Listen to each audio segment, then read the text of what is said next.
Have you ever found yourself lost in thought, gazing at an old photograph? The memory of a loved one flooding your heart with both warmth and sorrow?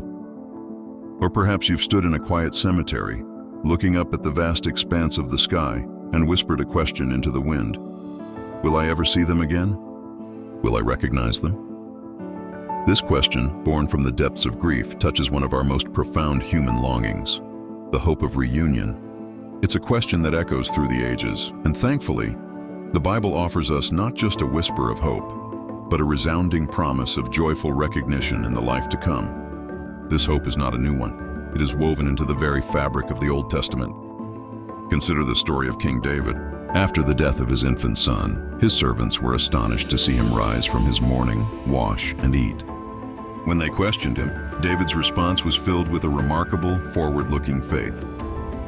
He declared, "But now he is dead. Why should I fast? Can I bring him back again? I shall go to him, but he will not return to me." In his moment of profound loss, David didn't speak of his son as a forgotten memory or an indistinct spirit. His words point to a firm belief in a future reunion, a conviction that he would one day go to his child and see him again as the person he knew and loved. This gives us a powerful glimpse into the enduring hope of personal identity beyond death. When we turn to the New Testament, this hope blossoms into full-color certainty. Look at the moment of the Transfiguration. The disciples didn't just see two generic heavenly beings with Jesus on the mountain. They saw Moses and Elijah. These two pillars of faith, who had lived centuries apart, were present and were clearly recognizable by their distinct identities. The parable of the rich man and Lazarus further solidifies this truth. Even in the afterlife, they are not nameless souls. Abraham calls the rich man by name, and they both retain their memories and individual consciousness. But the ultimate confirmation comes after the resurrection. When Jesus appeared to his disciples, he wasn't an unrecognizable phantom. Mary Magdalene knew his voice.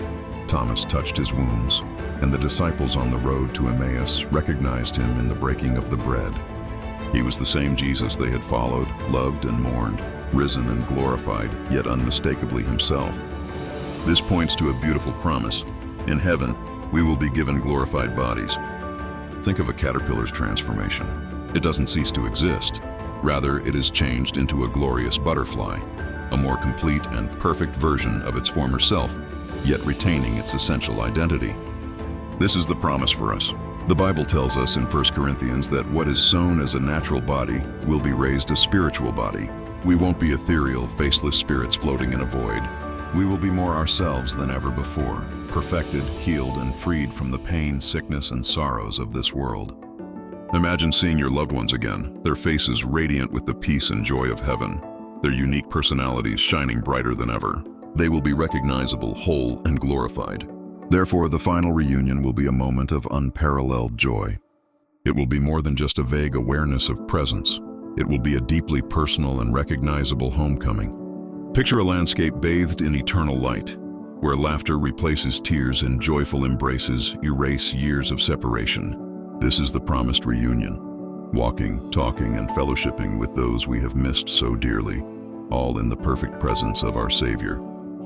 The promise is not just that we will be in heaven, but that we will be together. The question, will we recognize them, is answered with a confident hope. We will not only recognize them, we will know them and be known by them in a way that is more complete and perfect than we ever could on earth, in a joyful fellowship that will never end.